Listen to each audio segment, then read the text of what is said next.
Bienvenidos a Conversaciones Convergentes. Estamos aquí en el Salón Dorado del Teatro Colón, en la ciudad de Buenos Aires, donde vamos a charlar hoy con Alicia de Arteaga. Alicia es periodista especializada en arte, patrimonio, museos y mercado del arte. Alicia, ¿cómo va?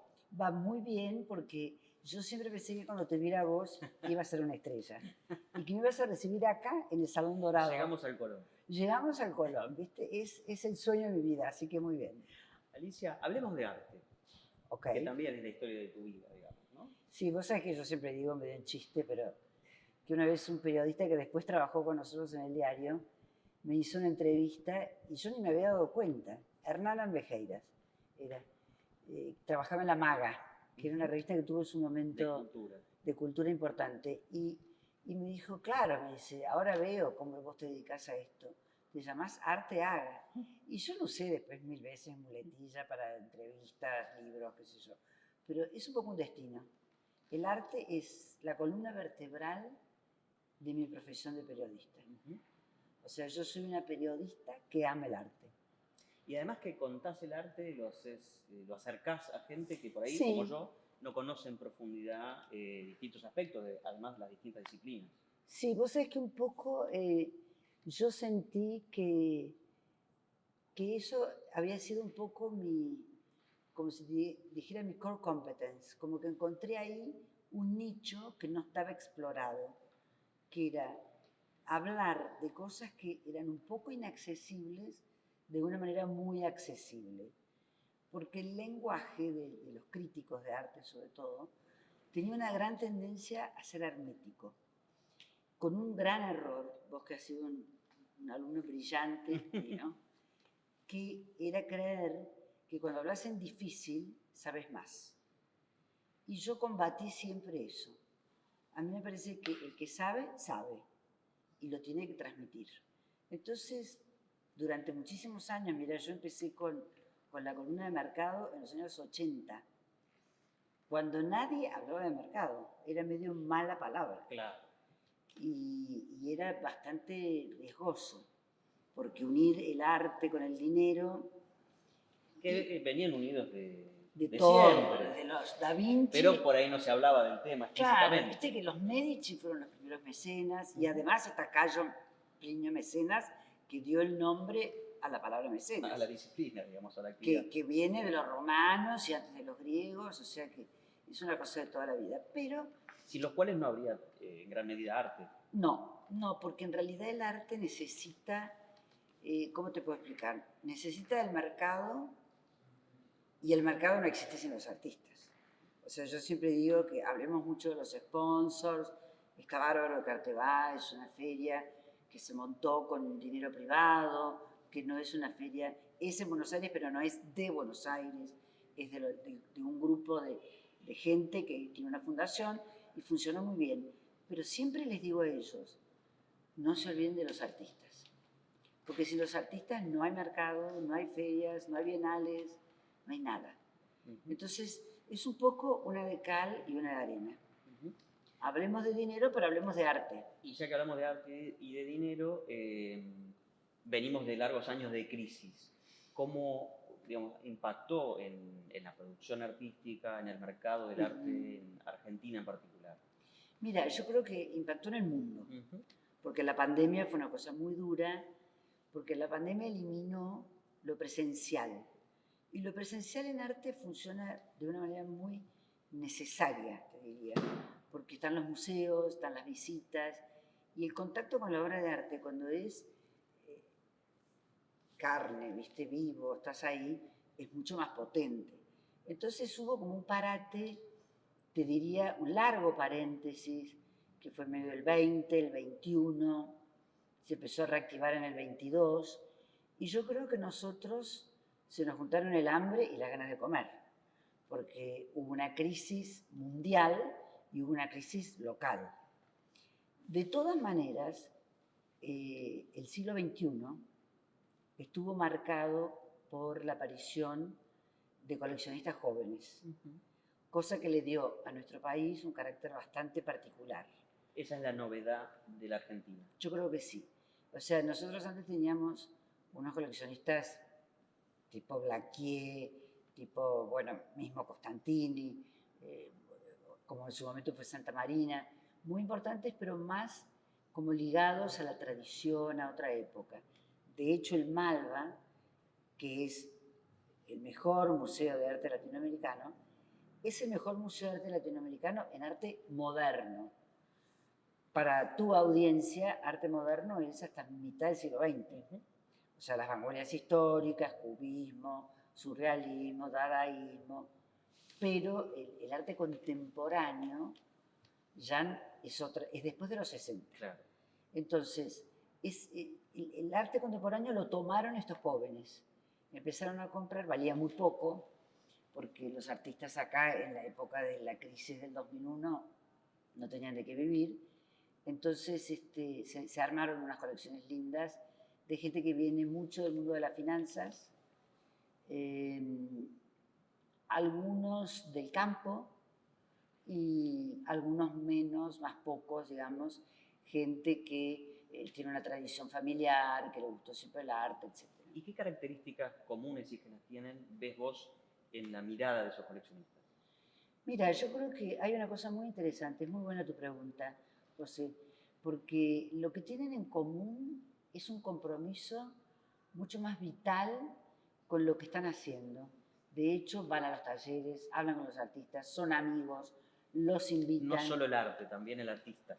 Claro, por ejemplo, fíjate qué curioso, yo el otro día escribía que lo han nombrado hace poco jefe de la aduana, Eduardo Mallea, era vicepresidente de Arteba.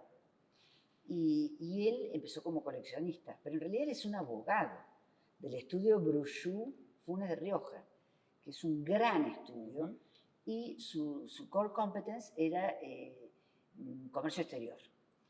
Pero él empezó comprando cuadros, y ¿sabes cómo era? Invitaba a los artistas a almorzar al estudio. Yo he ido a almuerzos donde conversaba. O sea, yo creo que lo nuevo es el involucramiento mucho más cercano, mucho más real. Personal. O sea, claro, porque no estoy comprando un Renoir, no estoy comprando un Monet. Estoy comprando, qué sé yo, un Vicente Grondona, estoy comprando un Max Gómez Canle, estoy comprando un Basualdo. Gente que tiene 40, 40 y pico, 30, con los que puedo conversar, hablar, ser amigo. Yo creo que esa es la diferencia. Alicia, y en términos de novedades entre los artistas, ¿cuáles son las principales novedades de los últimos 10 años, más allá del coleccionismo que nos costaba? Bueno, mira, es interesante. El otro día hubo una muestra en la galería de Nora Fish, que es una galería muy buena que está en San Telmo porque tiene un edificio como de 4 pisos, de la colección Ikonikov, que es un coleccionista, Alejandro Ikonikov, que viene también un poco de las finanzas, del mundo empresario, etc. Él hizo una colección del siglo XXI.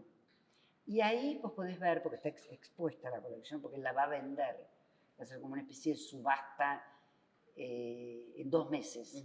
No un día, sino que vas ofertando y se va haciendo con tiempo. Y ahí te das cuenta que pasaron un montón de cosas. Acá hubo mucha instalación, mucha fotografía, mucho, como si te dijera, arte conceptual, que es el arte donde importa la palabra, importa la idea. Por eso viene la palabra concepto, que surge de cuando Duchamp hace el mingitorio y le llama fuente, ahí empieza esa idea del arte conceptual. Yo creo que eso fue muy fuerte entre el 2002, 2015, y yo te diría que si me preguntás hoy, yo creo que lo más fuerte es que hay un regreso tremendo a la pintura. Los artistas están pintando de nuevo. Y es curioso, porque los medios, los críticos, yo misma, muchos nos hicimos eco de una especie de voz populi que era ha muerto la pintura. Y se acaba. Y durante muchos años se dijo eso, la pintura ha muerto, y la pintura está más viva que nunca. O sea, los artistas vuelven a ser pintores. Alicia, ¿cómo ves estas instalaciones inmersivas que se empiezan a ver en muchos lugares del mundo, a veces que giran incluso con la obra de artistas con relativa tradición, que que cobra vida, digamos, ¿no? Me parece interesante. Me parece muy bueno en el sentido, mira, yo vi, creo que la que vi fue la de Klimt, en París. Y fui con mis nietos. Y la verdad que fue una experiencia alucinante. Que es un poco una derivación del arte digital o del Tiene que videoarte. ver con eso, o sea, tiene que ver con que ese es otro tema. Está muy bien que lo trajiste, porque el uso de las nuevas tecnologías durante un momento fue muy importante en el arte. O sea que muchos artistas estaban usando el 3D, estaban usando el arte digital. Yo creo que ahora está más tranqui, que vuelve, como te dije antes, la pintura. Pero para estos grandes eventos, yo creo que fue muy útil, porque lo que permite es que la persona que no sabe nada de arte va a ver el espectáculo. Y el arte se convierte en un espectáculo. Y se convierte en un espectáculo irresistible, por cómo está hecho, por los colores, porque el que yo vi en París, viste, la pintura bajaba al piso, se te metía en el cuerpo, vos veías la cara de la persona que estaba al lado y era el beso de Klimt, divino cuadro puesto en el cuerpo de alguien. O sea, toda esa mística que siempre tuvimos como un poco lejana, se convertía en algo, en el lenguaje contemporáneo. Y ves que puede tener nuevos niveles de masividad, porque en general a esas exposiciones asisten miles de personas, ¿no? Sí, yo creo que la masividad del arte es una de las características salientes, te diría, de los últimos 30 años. Porque el arte antes era como medio elitista, o era para gente que estaba como más preparada, que tenía un lenguaje. Eso no es más. Los museos, la gente hace cola, las entradas se sacan por internet 6 meses antes. Si querés ver la última cena de Leonardo y vas a Milán, un año antes tenés que pensarlo. Mucho más que para ir a comer al Bulli o a cualquier gran restaurante. O sea, el arte convoca. Y yo creo que, si querés, la última pincelada lo dan estas exposiciones, que ya pasa de ser una cosa masiva, pero centrada en el museo, a ser una cosa de espectáculo, casi te diría como un estadio o como una cantante de rock. Entra en esa línea, ¿no? En un momento se hablaba mucho de los NFT, sí, non-fungible token. Exactamente, muy vinculado al arte y demás. Esa ola pasó, ¿no? Mira, viste que todas las cosas pasan. Son todas modas, tendencias. Yo creo que el asunto ese funcionó muy bien como novedad. Sobre todo porque como ahora, y te lo decía antes, hay un público más joven, ese público más joven maneja estas monedas digitales, esta cosa, ¿viste? De comprarse, no es un original, te compras como si te dijera el crédito de que lo podés reproducir, que te pertenece, es tuyo, pero no tenés la obra, no tenés el físico. O sea, como que es un poco una abstracción. Y yo creo que eso todavía no es fácil. La gente quiere tener la obra. Al principio de la entrevista, o fuera de cámara, me dijiste que querés seguir siendo reconocida como periodista de arte. Así que después de la pausa vamos a hablar de qué es eso del periodismo de arte. Perfecto. Y cómo se aprende. Pero eso va a ser después de este corte. Perfecto. Ya volvemos. En la vida nos pueden mover diferentes cosas, pero lo que nos conecta es que siempre vamos para adelante con todo. Porque con todo es con amor por lo que haces. Es con fuerza. Vamos, eso.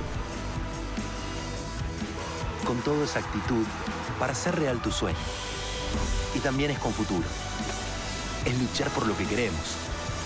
Para que sigamos yendo para adelante con todo. Con fibra, con Movistar TV, con celu, con música. Con todo. Movistar.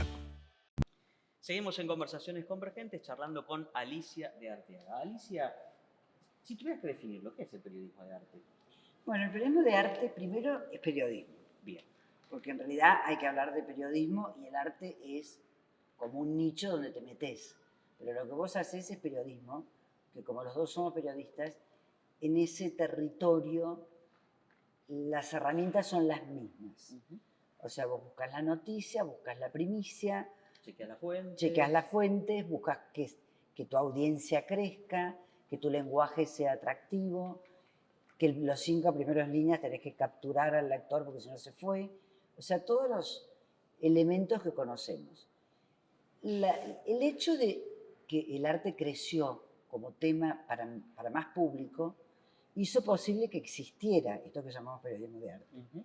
Porque si vos me decís, cuando yo empecé a trabajar en La Nación, el espacio que tenía el arte era muy poco.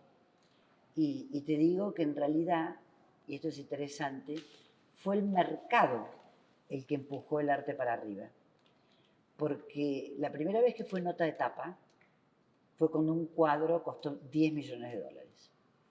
Yo estaba en la redacción, me parece que el secretario era Saralegui, si no me equivoco, y me llama y me dice, Arteaga, como usted está con el arte, se ha vendido un cuadro en 10 millones, ¿a usted le parece que esto es importante? Me parece que es una noticia de tapa, Rafa, es una cosa importantísima. Y eso hizo que cambiara todo el circuito. Entonces, la información que yo manejaba pasó de ser periférica a ser central. Entonces, no te digo que todo el tiempo. Pero con recurrencia. Pero con recurrencia tenías la oportunidad de estar en la tapa, tenías la oportunidad de viajar, había cosas que convocaban un público masivo. Entonces, explorando un poco en ese territorio, aparecieron muchas perlas.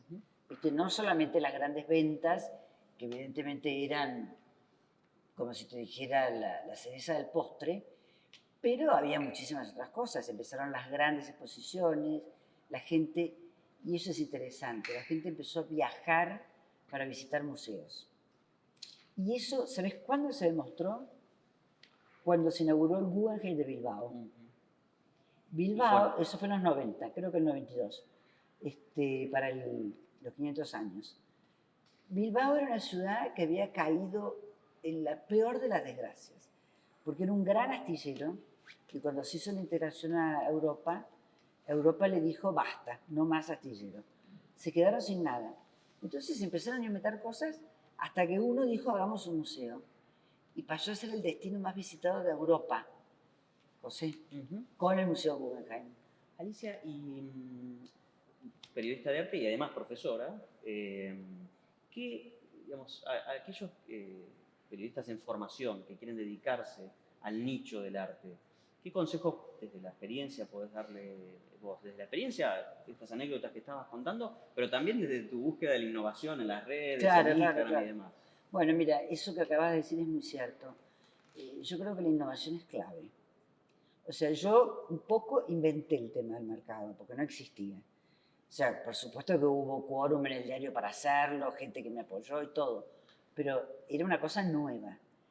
En este momento, y vos seguramente lo sabés, me dedico muchísimo a las redes, paso mi propio chivo, es Alice Arte, mi dirección. En Instagram. En Instagram tengo más de 11.000 seguidores, estoy contenta, me divierte y despunto mucho el vicio. Yo creo que para decirle a la gente, a los jóvenes, a los estudiantes, fui profesora en la Universidad Austral y después en El Salvador durante muchos años, yo siempre digo que el arte es una herramienta que te abre puertas, pero que no tenés que pensar que solamente vas a estar en un museo o en Arteba o en una galería. Hay millones de lugares. Porque en realidad lo que me parece que tiene de interesante el arte es que te abre la mente. Es un lugar de expansión de los sentidos, del conocimiento, de la curiosidad, de conocer otro mundo. Entonces, el consejo sería que yo siempre se lo decía a los chicos, no se imaginen que el día de mañana van a estar trabajando en una galería de arte. A lo mejor están trabajando en una agencia de publicidad y están desarrollando los textos de los creativos. O a lo mejor están trabajando en una financiera. Porque ahora, y esto creo que es importante, no existen más mundos cerrados. Lo que existen son mundos conectados. Todo es un gran combo, ¿viste? Si vos sabés de arte, podés entrar por ahí, pero hacer otras cosas y no tiene limitación. Entonces, para mí, yo te diría, básicamente, yo soy licenciada en letras. Y siempre pensé que iba a ser una docente de letras. Y terminé siendo periodista, dedicándome al arte, pero nunca me arrepiento de haber estudiado letras. Me dio muchísimo. ¿Viste? Me enseñó el lenguaje, el manejo de la palabra, y eso es bárbaro. Entonces eso es lo que yo creo que hay que transmitir. Decías recién que aquel que quiera dedicarse al periodismo de arte no se cierre solamente a pensar en museos o galerías. Hay algo que creo que es una habilidad tuya sobre el que desarrollaste tu carrera, que es el pescar las tendencias, que es lo abstracto, digamos, ¿no? Claro, claro. Justamente leer Lo que viene. Lo que viene, lo que hay, lo que está en el ambiente y convertirlo en un tema que es interesante para una audiencia. ¿Eso se puede aprender? Ajá, esa es la pregunta del millón. Es difícil. Me parece que acá funciona muchísimo la intuición. No, funciona muchísimo la intuición y también mirar. Porque te voy a contar una pequeña anécdota. Yo cuando viajaba, que era la época de los grandes remates, y viajaba mucho a New York para las ventas, en el avión leía todos los diarios y revistas. Viste que en los aviones está el New York Times, el Washington Post, el Financial Times, lo que quieras. Más el Vanity Fair, el Vogue, el Women's Wear Daily. Bueno, yo me leía todo. Entonces cuando yo llegaba, era como si yo hubiera estado ahí. Lo que yo siempre creo que hay que hacer es adelantarse. O sea, estar muy informado. Nada se inventa, ¿viste? Todo está hecho y la posibilidad de llegar antes es el conocimiento, es la información.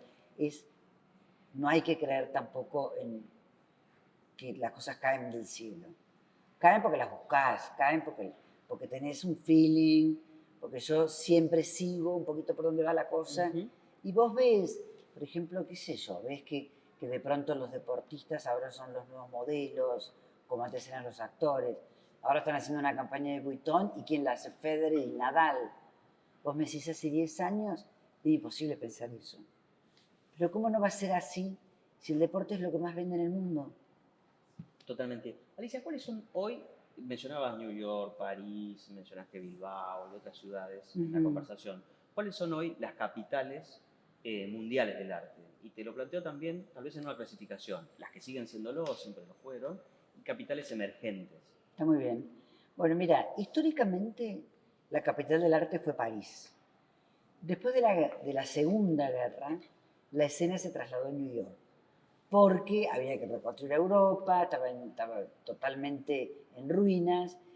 Apareció un tipo que se llamó Leo Castelli, que fue un gran marchand, que inventó un movimiento pictórico que le dio a Estados Unidos una potencia bárbara, que fue el expresionismo abstracto.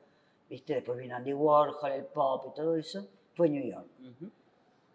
Ahora vuelve un poco a ser París, porque está Vuitton, porque está la Fundación Vuitton, porque está Pinault, que hizo la bolsa, ¿viste? Lo que era la antigua bolsa, la convirtió en un museo. Bueno, el dueño de Vuitton, que se llama Bernard Arnault, es el hombre más rico del mundo. Entonces París vuelve a tener. Yo te diría que la noticia de hoy es que China desplazó a Gran Bretaña en lo que hace a los compradores más fuertes, a la parte de la torta del mercado.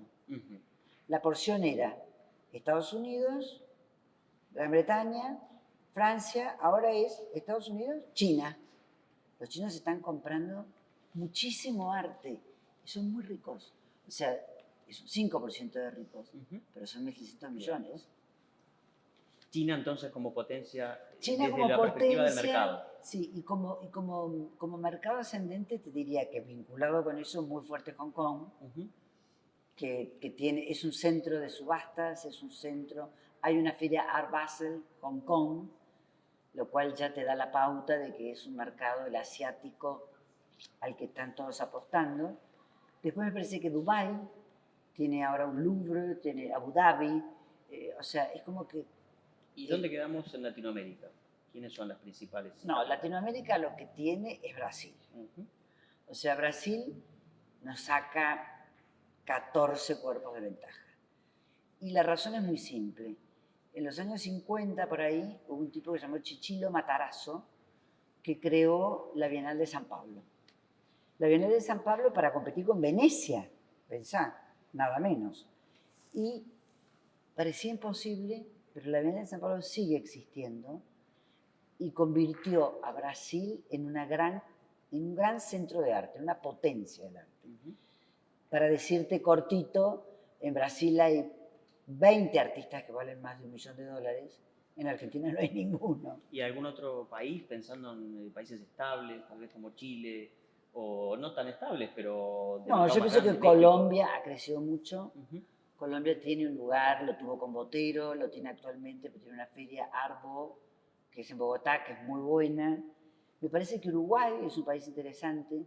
Yo siempre digo que es un país chico de artistas grandes, porque tiene Torres García, Barradas, Cuneo, ¿viste? Toda la Escuela del Sur, ahora tiene el Museo de Punta del Este, tiene un muy buen museo en Montevideo.